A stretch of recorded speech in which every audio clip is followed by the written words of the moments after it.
दोस्तों यदि आप पश्चिमी मीडिया की बात करें तो वो बड़े शॉक्ड हैं कि ये भारत आखिरकार रुक क्यों नहीं रहा। दोस्तों अगर आप इकोनॉमिस्ट की बात करें तो वो एक नया आर्टिकल निकाले जिसमें वो कह रहे हैं कि भाई अब भारत का क्या करे, इससे पाकिस्तान के साथ काइनेटिक वॉर भी कर लिया, ट्रंप ने टैरिफ वॉर भी कर दिया, अभी भी सबसे ज्यादा टैरिफ लगाया हुआ है, लेकिन भारत की अर्थव्यवस्था उसको देख के लग रहा है मानो जैसे वो रुकने का नाम ही नहीं ले रही, उसको कोई फर्क ही नहीं पड़ रहा। काइनेटिक वॉर हो, टैरिफ वॉर हो, वो तेजी से ग्रो कर रहा है। क्या किया जाए भारत को रोकने के लिए? देखिए पिछले हफ्ते की बात है, कुछ ऐसा ही बीबीसी, जो कि ब्रिटिश पत्रिका, ब्रिटिश न्यूज हाउस है, आप जानते ही ब्रिटिश ब्रॉडकास्टिंग कॉर्पोरेशन, उन्होंने भी यही चीज कवर किया था, लेकिन वो तो मानो जैसे बॉर्डर लाइन इंसाइटमेंट था। लेकिन यहाँ पे जो इकोनॉमिस्ट का आर्टिकल है, ये बड़ा डिटेल्ड कवरेज है कि भारत ग्रो कर रहा है और यहाँ जेनजी सड़क पे नहीं आ रही है। लेकिन यहाँ पे अगर आप देखें तो बड़ा डिटेल्ड कवरेज है कि कैसे भारत एक island of peace and stability बना हुआ है। हसन साहब, मीडिया रिपोर्ट्स के मुताबिक वर्ल्ड इसमें एक बड़ी जबरदस्त खबर है। मुझे वो खबर ये है कि नाज़रीन, अगर 2025 रूल ऑफ लॉ इंडेक्स के मुताबिक जबकि इस फहरिस्त में पाकिस्तान 130वें नंबर पर है। सबसे पहले आते हैं, इकोनॉमिस्ट शुरू ऐसे ही होता है, ये आर्टिकल शुरू ही कुछ ऐसे होता है कि अब अगर आप एक सुपर हीरो होते और अगर आप भारत में खड़े होके इर्द गिर्द चारों तरफ अपनी सुपर हीरो वाली लेजर नजरों से अगर देखें तो आपको दिखेगा चारों तरफ मानो जैसे कोहराम मचा हुआ है और भारत बीच में एक पीस एंड स्टेबिलिटी का आइलैंड बना हुआ है।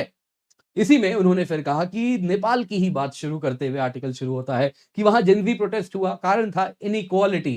जो पॉलिटिकल डायनास्टीज थे, उनके जो बच्चे थे, वो सोशल मीडिया में अपनी लैविश लाइफस्टाइल पोस्ट किया करते थे, वही ऑर्डिनरी नेपाली जो सिटीजन है वो अनएम्प्लॉयमेंट और बाकी बेसिक चीजों के लिए भी संघर्ष कर रहे थे, तो वहां पे प्रोटेस्ट हुआ। फिर बांग्लादेश की बात की है, जिसमें वो शेख हसीना का जो ओवरथ्रो हुआ उसकी बात की और उसमें कहे कि वहां पे जो कारण था उसके पीछे प्रोटेस्ट का कोटा सिस्टम था, जिसमें जो सरकारी नौकरियां थी वो वॉर वेटरन्स के कुछ बच्चों के लिए कुछ परसेंट रोक के रिजर्व करके रखा जाता था और इसी वजह से वहां पे ऐसा प्रोटेस्ट हो गया। के बाद इकोनॉमिक क्राइसिस हुआ, देश बैंकरप्ट हो गया। आप देख सकते हैं क्या हुआ, फ्यूल और मेडिसिन के बिल आले पड़ गए। फिर पाकिस्तान की बात, यहाँ पे प्रोटेस्ट होता रहता है, जब से इमरान खान जेल में है उनके प्रोटेस्टर्स, उनके जो सपोर्टर्स हैं प्रोटेस्ट कर रहे हैं और उसके बाद आईएमएफ के सामने आज कटोरी लेके पाकिस्तान खड़ा है। तो ये चीज कह रहे हैं, ये पूरे के पूरे साउथ एशिया, भारतीय उपमहाद्वीप की हालत है। लेकिन अगर आप भारत में आए, यहां तो ऐसा कुछ नहीं है, ये एक आइलैंड ऑफ स्टेबिलिटी है। चारों तरफ जहां अनस्टेबिलिटी है वहां भारत देखिए कितना मजबूत है। उन्होंने कहा भारत की इकोनॉमिक रेजिलियंस जरा देखिए, डोनाल्ड ट्रंप ने भारत के ऊपर 50% टैरिफ लगाया, भारत को सिंगल आउट किया रशियन ऑयल खरीदने के लिए, लेकिन इंडियन इकोनॉमी ने नोटिस भी नहीं किया। अमेरिकन मार्केट बंद हो गया, बाकी देश घुटने पे आ गए अमेरिकन मार्केट बंद होने पे। क्या जापान, क्या वियतनाम, क्या साउथ कोरिया, भारत की अर्थव्यवस्था ने चूं तक नहीं किया। सब कुछ चल रहा है। जी हाँ, अमेरिकन मार्केट थोड़ा गया तो है, लेकिन उसका हम नया मार्केट ऑल्टरनेटिव भी ढूंढ रहे हैं। कुछ हमारी एक्सपोर्ट क्या है, फुटबॉल, चावल, गंदम। यार ये नहीं, उनके देखो उन्होंने टाटा बना ली, क्या कहते हैं, कितनी जियो सेल, रिलायंस बना ली, यहाँ पे सिम है, जय जोंग, वो भी बाहर की आ रही है। यार आप अपना भी तो कुछ बनाओ। पाकिस्तान ने जिससे पाकिस्तान कर्जा लेता है, इंडियंस वहाँ पे बैठे हुए। अब आप देखें, अगर बंदा कोई पैसा लगा के दुबई जाता है, वो वहाँ पे सफाई वगैरह काम कर रहा होगा, इंडियन हमेशा मैनेजर की पोस्ट पे बैठा होगा और बिजनेस करता है। ये बात सच है नहीं है? बिल्कुल हकीकत है, ये जूहो जैसा। अब आज के नाज़रीन अब छनकने में जाएंगे। मेरे पार्लियामेंटेरियंस नाज़रीन, इज्जत मां पार्लियामेंटेरियंस नाज़रीन, दोनों हाथों से छनकने में जाएंगे। मेरी 3 छनकने में जाएंगे, एक इन हाथों में और एक मुंह में लेकर, ये तीनों छनकने छन छन छन छन ये करके भी जाएंगे नाज़रीन। सेगमेंट में थोड़ा हिट हुआ, लेकिन भारत की अर्थव्यवस्था में ऑन अ बिग स्केल कोई फर्क नहीं पड़ा। जी हाँ, कुछ एक्सपोर्टर्स हैं, उनको जरूर नुकसान हुआ है, लेकिन भारत की अर्थव्यवस्था के लेवल पे अगर आप देखें तो इंपैक्ट नहीं आया।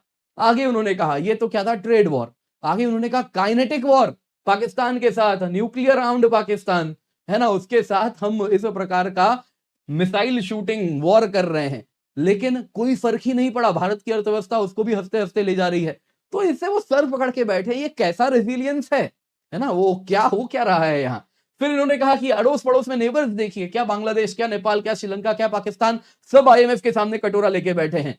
भारत वहीं देखिए, इकोनॉमिक रेजिलियंस ऐसी है कि भारत का जो 10 ईयर गवर्नमेंट बॉन्ड यील्ड है वो लेस देन 7% है, बाकी इन सब देशों का 12% के ऊपर है, जो कि डबल के करीब है। यह दिखाता है कि भारत की जो सरकार गवर्नमेंट सिक्योरिटीज जो बॉन्ड भी उठा रही है वो कितनी स्टेबल है, भारत की अर्थव्यवस्था पे दुनिया कितना भरोसा कर रही है। तो ये चीज दिख रहा है। दूसरा उन्होंने कहा इकोनॉमिस्ट के इसी आर्टिकल में कि भारत में आज फॉरेन एक्सचेंज रिजर्व्स 700 बिलियन के आंकड़े को पार कर गए हैं। 11 महीने का एक्सपोर्ट भारत केवल अपने फॉरेक्स से मैनेज कर लेगा। ये दिखाता है कितना मजबूत भारत की अर्थव्यवस्था है। ग्रोथ आज भी इस दुर्गम परिस्थिति जहां पे ट्रंप ने ट्रेड वॉर कर रखा है, अमेरिकन मार्केट्स बंद कर दिए हैं, पाकिस्तान के साथ हम लड़ रहे हैं, जहां पे इतनी ज्यादा वॉर स्पेंडिंग ऑलरेडी अगर आप देखें तो हो रही है, वहां भी भारत 6 से 8% पे ग्रो कर रहा है। अब इकोनॉमिस्ट सर पकड़ के बैठे हैं, ये क्या हो रहा है, कैसे रोका जाए। यहाँ पे 130वें नंबर पे भाई, भूख नंग जहालत गुर्बत कर्जों में तो पहले नंबर पे है ना। तो आपने बड़ी मेहनत ना लब के पाकिस्तान को उस खाते में डाला है जहां वो 130वें नंबर पे है। को खुदा का खौफ करो यार, आपकी हुब्बुल वतनी पे मुझे शक हो गया है मरियम, आप यहूदियों की एजेंट लगी हो। आप ना मुझे किसी बैनुल अक़वामी साजिश का हिस्सा लग रही हो। वो चीजें गिनवाओ जिनमें हम नंबर 1 है। देखो बात सुनो, ये दुनिया है, ये महफिल जो आज सजी है, यानी ये दुनिया जो आज पड़ी है, इस दुनिया में है कोई हमसा हो तो सामने आए, नहीं आ सकता। और तुमने जिस मुल्क की बात की है, देखो बात सुनो, मेरे स्कैंडिनेविया में कुछ भी नहीं, तो टेम्परिंग करना ये वो लेकिन आपने देखो आइंदा खबरदार ऐसी बात नहीं करनी। पाकिस्तानियों को हकायक का खबरदार पता नहीं लगने देना। सिर्फ वो शोबे गिनवाओ जहां हम नंबर 1 है। भूख नंग अफलास जहालत बेरोजगारी कर्जे, नंबर 1 जहां भी हो फिर नंबर 1 ही होता है ना। इसको सेलिब्रेट करो।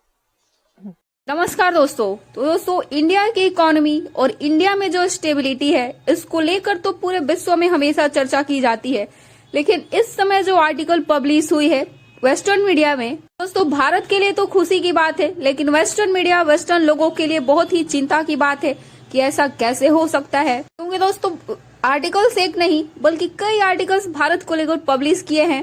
इसमें इनका कहना है कि साउथ एशिया के अंदर पाकिस्तान हो, बांग्लादेश हो या फिर श्रीलंका हो, नेपाल हो, कोई भी हो, लेकिन दोस्तों इन सब देशों में स्टेबिलिटी नाम की चीज नहीं है। भी ले रहे हैं, इकोनॉमिक ग्रोथ भी नहीं है, लेकिन भारत इन सब के बीच ऐसा लगता है कि चारों तरफ से कांटे हो और बीच में एक फूल है जो कि हमेशा खिला रहता है।